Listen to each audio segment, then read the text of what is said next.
بسم اللہ الرحمن الرحیم نحمد و نصلی علی رسول الکریم اما بعد۔ جس کے پاس سب کچھ ہو کر بھی کچھ نہیں ہے وہ ان باتوں میں غور کرو۔ جو نا امید ہو گیا وہ ان باتوں میں غور کرو، اچھی طرح سے غور کرو ان باتوں میں۔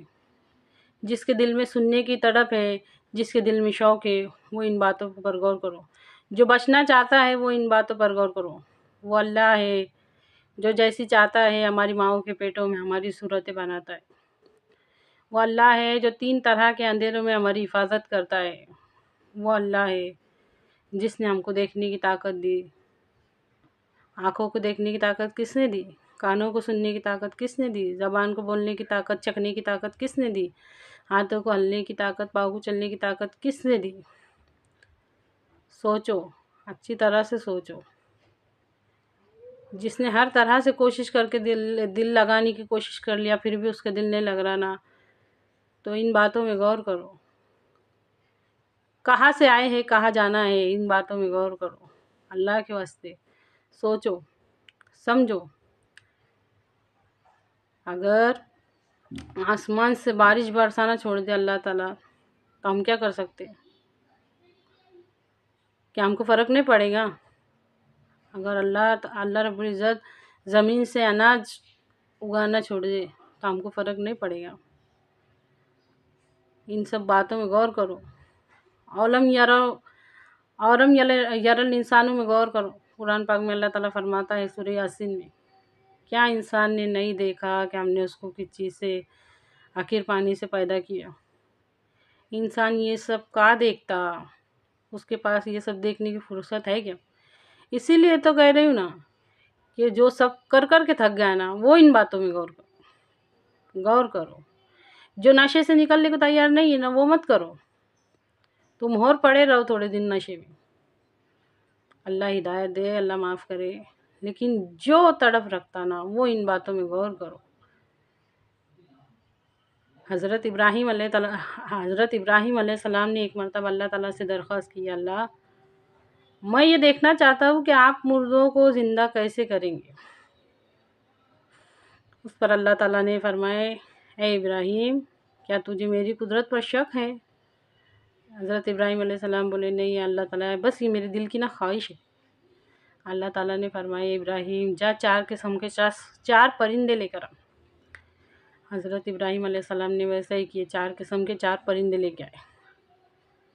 اس کے بعد اللہ تعالیٰ نے حکم دیے کہ اب تو ان کو ذبح کر لے، اور ان ذبح کیے ہوئے پورے ٹکڑوں کو آپس میں ملا لے۔ حضرت ابراہیم علیہ السلام نے ویسا ہی کیا۔ اللہ تعالیٰ نے فرمایا، اب ان ملے ہوئے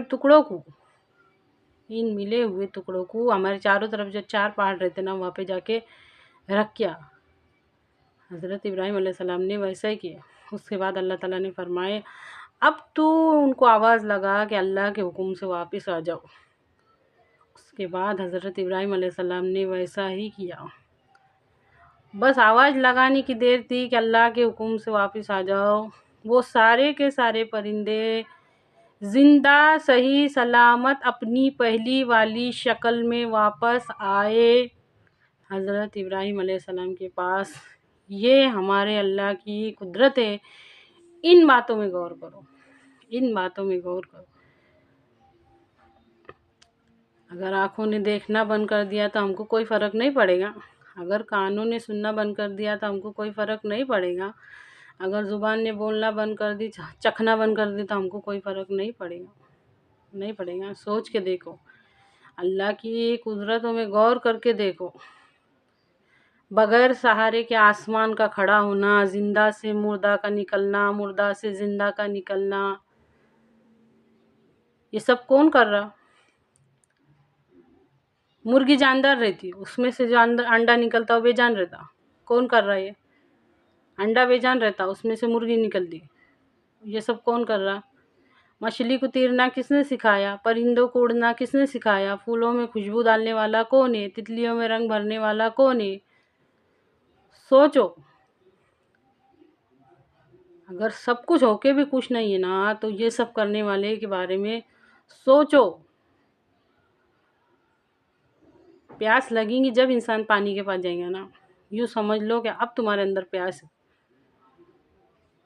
پیاس۔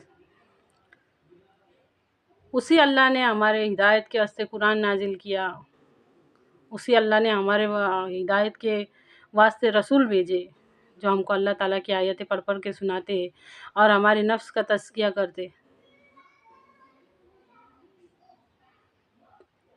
کیا ہدایت کچھ بھی نہیں ہے؟ کچھ بھی نہیں ہے۔ ہدایت کے واسطے قرآن نازل ہوا، ہدایت کچھ نہیں ہے۔ سوچ کے دیکھو، ہدایت بہت بڑی چیز ہے۔ علم والے فرماتے ہیں کہ اگر دنیا کی ساری نعمتوں کو ایک طرف رکھ دیا جائے، ایک پردے میں رکھ دیا جائے اور ایک طرف نعمت ہدایت رکھ دی جائے تو ہدایت کا پردہ بھاری ہوگا۔ اتنی بڑی چیز ہے ہدایت۔ اللہ رب العزت اپنے بندوں کی ہر ضرورت سے واقف ہے۔ کھانا کھانا اس کی ضرورت ہے، پانی اس کی ضرورت ہے، عام رکھی اللہ تعالیٰ نے کثرت سے موجود ہے، کثرت سے موجود ہے۔ ہوا اس کی ضرورت ہے، عام ہے، پانی ہر چیز عام ہے۔ اسی طرح اللہ تعالیٰ نے ہدایت بھی عام رکھی لی ہے۔ ہر گھر میں قرآن موجود ہے، ہر گھر میں حدیث موجود ہے تاکہ میرا بندہ ہدایت حاصل کرے، اور بندے کو اس کی ضرورت نہیں ہے۔ بڑے افسوس کی بات ہے کہ بندے کو ضرورت نہیں ہے۔ اچھی طرح سے سمجھیے اس بات کو، اور پلیز ہمارے چینل کو سپورٹ کیجیے۔ جہاں جہاں تک آپ لوگوں کی جان پہچان ہے اس کو پھیلائیے، کیونکہ ہزاروں لوگوں تک یہ دعوت پہنچے۔ میرے دل کی یہ تمنا ہے، اور اس کا ذریعہ بس یہ یوٹیوب ہے۔ اس میں بار بار چینج ہوتے رہتا، 1-2 دن چالو رہے گا نا، 4 دن بند ہو جا رہا ہوں۔ مجھے آپ لوگوں کے سپورٹ کی ضرورت ہے، اس کو آگے بڑھانے میں میری مدد کیجیے۔ اللہ کہنے سننے سے زیادہ عمل کی توفیق دے، آمین ثم آمین۔